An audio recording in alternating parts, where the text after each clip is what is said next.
Estamos de volta ao Histórias Clínicas. Hoje estamos a falar sobre periodontologia e ortodontia, com a doutora Catarina Martinho e com a doutora Cristina Iglesias.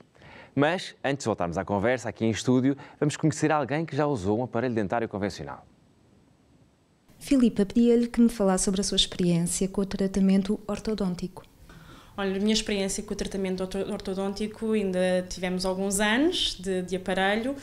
Escolhi fazer o alinhamento dos meus dentes porque percebi que não estavam bem posicionados e que me ia trazer alguns problemas no futuro e preferi fazer já logo essa correção ortodôntica.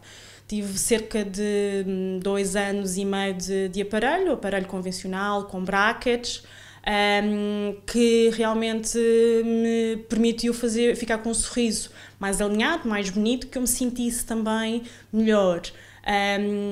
Era um aparelho que me pedia vir a uma clínica mensalmente para poder fazer os meus controles e aí realmente ver os resultados do movimento dos meus dentes. Sei que há pessoas que se queixam muito das feridas que os próprios metais do aparelho fazem na boca, mas no meu caso acho que fui uma sortuda porque isso não me aconteceu.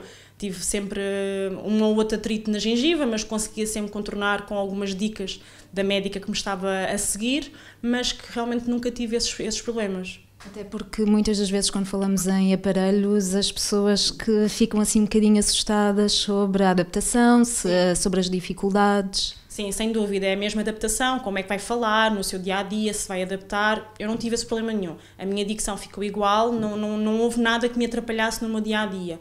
Em termos de alimentos, no início tive que escolher uns alimentos mais molinhos, de forma a poder mastigar sem ter tanta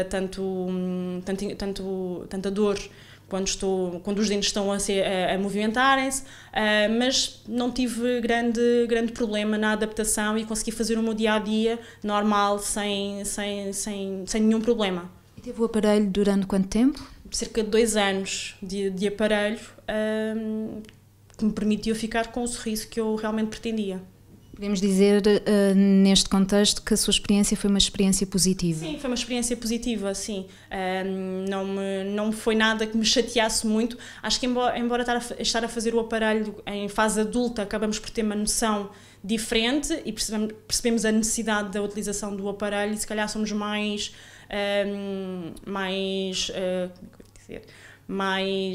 tolerantes ao aparelho, assim dizer. Portanto, aconselha de facto as pessoas a colocarem aparelho caso tenham essa necessidade? Sim, sem dúvida. Eu aconselho que as pessoas utilizem aparelho, visto que se não gostarem da parte estética e a função dos seus dentes não estiverem bem, aconselho sempre a pedirem a opinião de um especialista, não é? E fazer a colocação do aparelho para poderem ficar com o sorriso que pretendem como resultado final. Cristina, o que é que tens a dizer aqui sobre esta boa experiência da paciente? É engraçado que eu estava a ouvi-la falar e fixei-me naquela parte em que ela dizia que, sendo adulta e pondo aparelho em adulto, tornamos-nos mais tolerantes. Eu, por acaso, confesso que não concordo exatamente com isso, ou seja, acho que uma criança é muito mais tolerante à colocação e à utilização de um aparelho do que um adulto, um aparelho fixo, convencional, seja ele estético, no fundo, os brackets. As crianças são muito mais tolerantes do que os adultos. Os adultos têm mais consciência daquilo pela qual estão a passar, mas são efetivamente menos tolerantes. Agora, na realidade, eu acho que as técnicas que existem hoje em dia e o tipo de brackets que existem são cada vez mais user-friendly, ou seja, antigamente os brackets eram muito grossos, muito espessos, no fundo, ocupavam um grande volume. E há vários tipos de brackets, não é? Há vários tipos de brackets. Portanto, hoje em dia são mais pequeninos, são menos volumosos, acabam por não magoar tanto. Sim. E acabamos por ter também outros meios que nos permitem. Temos as ceras ortodônticas, caso os brackets estejam a magoar um bocadinho. Para além de tudo isso, acho que cada vez mais a medicina dentária tem evoluído num campo estético e, portanto, cada vez mais os adultos têm tendência a pôr aparelhos mais estéticos. Sim. Havendo hoje em dia também muitas outras opções que há uns anos atrás não existiam. Portanto, que opções são essas?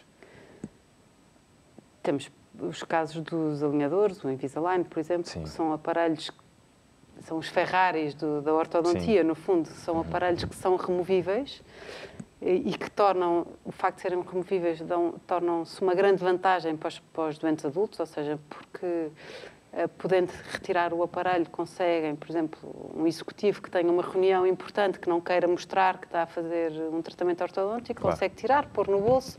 Tem outra vantagem, que não magoa tanto, tem a vantagem de conseguirmos higienizar muito melhor os dentes tirando o aparelho, porque com a ortodontia fixa convencional, de facto, a higiene tem que ser muito mais cuidada.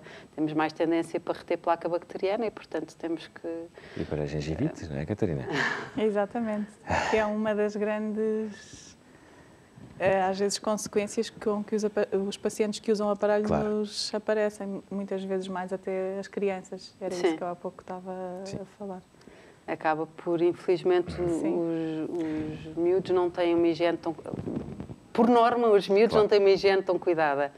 E com um aparelho fixo torna-se mais difícil de o fazer. E, portanto, muitas vezes acabamos também por ter que recorrer ao periodontologista ou ao higienista de forma a fazer um controlo da placa. E muitas vezes também vejo alguns casos de pacientes em que há hiperplasia gengival devido à má escovagem, não é? E aí, como é que se deve agir, Catarina, para uma situação dessas? Neste caso, ou seja, se for um paciente... Bem, o modo de ação é basicamente o mesmo, seja com um aparelho ou não. Temos sempre que intervir na causa principal, que é a má higiene oral por parte do paciente, ou seja, fazer consulta com um higienista ou com um periodontologista, como a Cristina estava a referir, e de alguma forma ensinarmos o doente a conseguir ter em casa um melhor controlo de placa bacteriana, uma melhor higiene oral. Muitas vezes há aumentos de volume gengival que não são possíveis de resolver só com a melhoria da higiene oral e muitas vezes é preciso recorrer a técnicas cirúrgicas em que precisamos de cirurgicamente remover o excesso de gengiva que se criou por esse aumento causado pela placa bacteriana. Claro.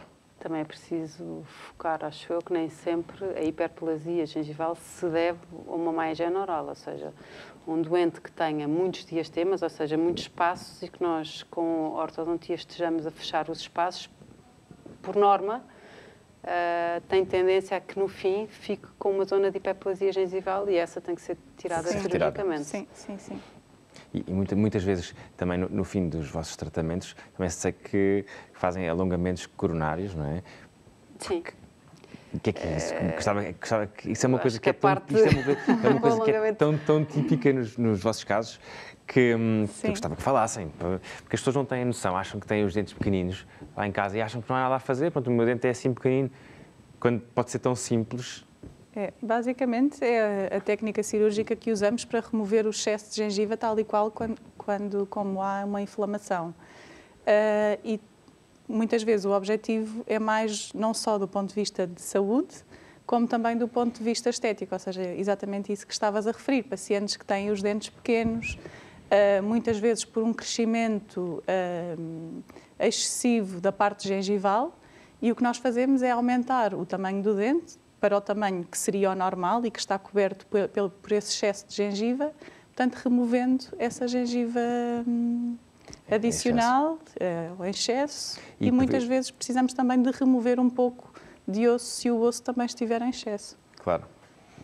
Isso é uma coisa que muitos pacientes têm, por acaso não temos nenhum caso disso, infelizmente.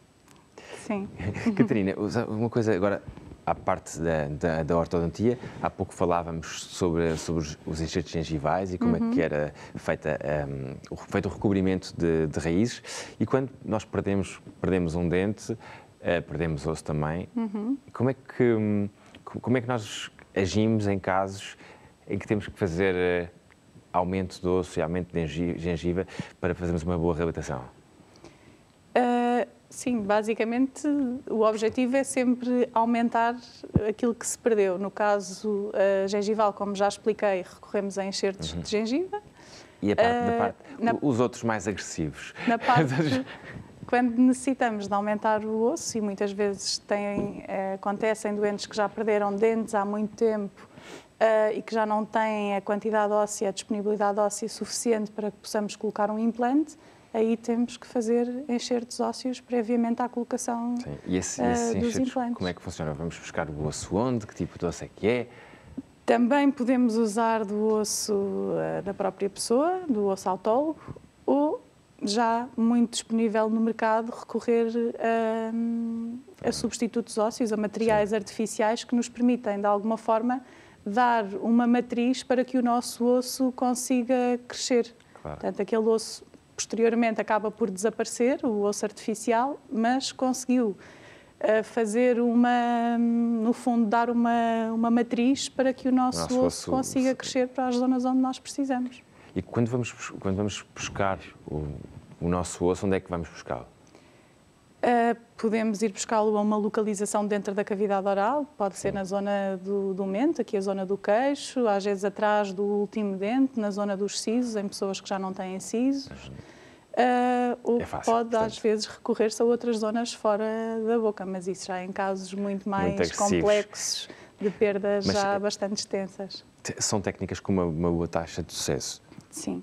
Portanto, não há que ter medo, as pessoas às vezes têm medo, pensam num enxerto, tanto gengival como ósseo, são coisas super relativamente simples. simples e que funcionam Super bem. sim, muito bem, que conseguimos ter resultados ótimos.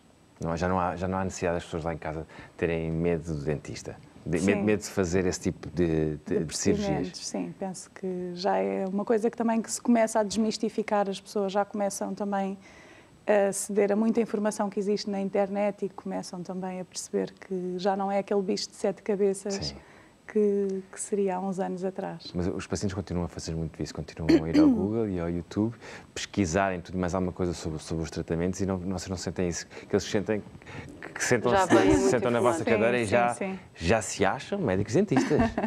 Já vem um bocadinho com o plano de tratamento feito de casa. Como é que vocês agem com esses pacientes? Eu conheço-vos às duas e gosto muito das explicações que vocês dão aos pacientes, por isso é que eu estava a fazer esta questão. Eu acho que depende, ou seja, quando os doentes nos chegam com a informação correta, a única coisa que temos é de facto que assumir que as coisas são efetivamente como eles nos dizem, só que infelizmente nem sempre na internet aquilo que aparece, ou nem sempre as pessoas conseguem pesquisar as fontes mais corretas e, portanto, nem sempre nos chegam com aquilo que é suposto acontecer. Portanto, eu tenho, por exemplo, no meu caso, há muita gente que chega a dizer: doutora, para mim eu já sei que o melhor é, por exemplo, usar um aparelho autoligável, ou já sei que o melhor para mim é pôr um Invisalign, ou já sei que... Já chegam, de facto, como diz a Catarina, com os planos de tratamento quase feitos. Claro. E nem sempre os aparelhos autoligáveis, ou os Invisaligns, ou mesmo a ortodontia convencional. Claro. Ou seja, às vezes há casos de doentes que são cirúrgicos e que nem lhes passa pela cabeça que assim é. Portanto, temos que desmistificar um bocadinho a informação que também trazem. Claro. Desfazer. Cristina, o que é um aparelho autoligável? Sim, em termos gerais, um aparelho autoligável... Não, porque as pessoas percebem, há diferenças, não é? Há diferenças, ou seja, num aparelho fixo convencional, com brackets, os brackets são o arame, o arco é preso aos dentes, ou através de uma ligadura elástica, ou através de uma ligadura metálica. Num aparelho autoligável, o próprio bracket traz uma tampinha que prende o arco. Portanto, é um aparelho que é um tipo de tratamento, ou é um aparelho que promove um tratamento de baixa fricção, que teoricamente os dentes se movem mais libertamente, teoricamente mais rápido. É melhor, portanto, como bracket. Depende dos casos. Depende do caso. Cada caso tem a sua indicação. Cada caso é um caso, cada caso tem a sua indicação. Cristina, e outra questão que te queria fazer era sobre a ortodontia lingual. Sim. Que sei que tu fazes também. Faço. Se bem que se queres que te diga com toda a sinceridade, eu acho que nos dias que correm, a opção ortodontia lingual versus Invisalign não se justifica. Claro. Ou seja, a ortodontia lingual é ótimo, de facto não se vê. No entanto, para o paciente que usa é terrível, porque está posto por dentro, ou seja, a nossa língua é um bicho. Eu costumo dizer que a língua é um bicho, ou seja, tem sempre tendência para ir para os sítios novos e termos 12 brackets ou 14 brackets em baixo e outros tantos em cima, acabamos por... a nível de língua, estar sempre com cortes. Exatamente, ou seja, enquanto que na bochecha, quando pomos os brackets, é desconfortável, mas habituamos-nos muito facilmente, quando é por dentro, na zona da língua, é pior. E muitas vezes também altera a dicção. Portanto, havendo uma opção igualmente estética, eu acho que hoje em dia... E talvez mais barata. Não? Sim, dependendo dos casos, dependendo mais barato. Dos casos, mas...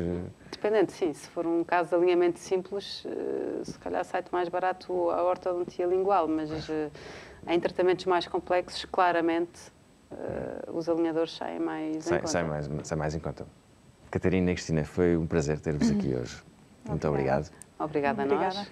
E hoje estivemos a falar sobre periodontologia e ortodontia. Mas, antes de me despedir de si, deixo-lhe uma das minhas paixões. Vamos, ao longo destas semanas, falar de arte, cultura e lifestyle.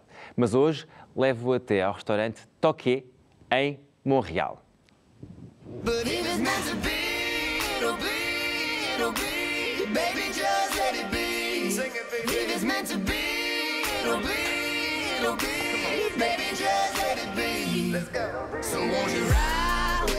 Je suis né sur une ferme dans les années 60-70. On devait tout faire. On mettait tous les légumes en conserve pour l'hiver. Il fallait survivre. Mais c'est une façon de toujours manger local et de manger très bien. Alors, c'est la continuité de ma vie. Et dans 20 ans, je vais travailler encore, même si c'est peut-être plus à la mode. Je vais faire à peu près la même cuisine, mais en évoluant. On change vraiment avec toutes les saisons. Maintenant, c'est la saison des asperges, c'est la saison du homard, c'est la fin de saison pour le cerf rouge, qu'on va servir un peu comme un terre-et-mer, qui est servi avec des bourgots. Et sinon, les fruits de mer, c'est ce qu'on vend le plus présentement parce qu'on est en pleine saison et ça dure seulement 3 mois.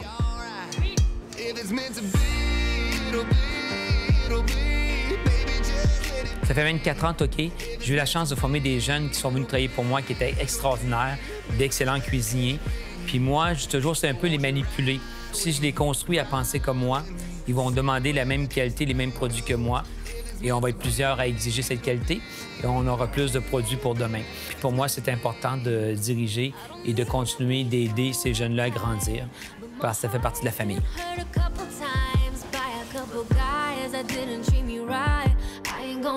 Pétoncle, qui est légèrement mariné avec l'eau de fraise, avec une petite mousse de basilic.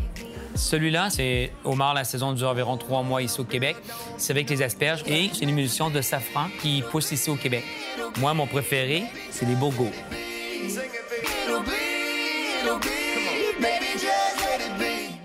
O chefe sommelier do Toqué é um dos 3 melhores do continente americano. Despeço-me de si e conto consigo na próxima semana para mais um Histórias Clínicas. Até lá!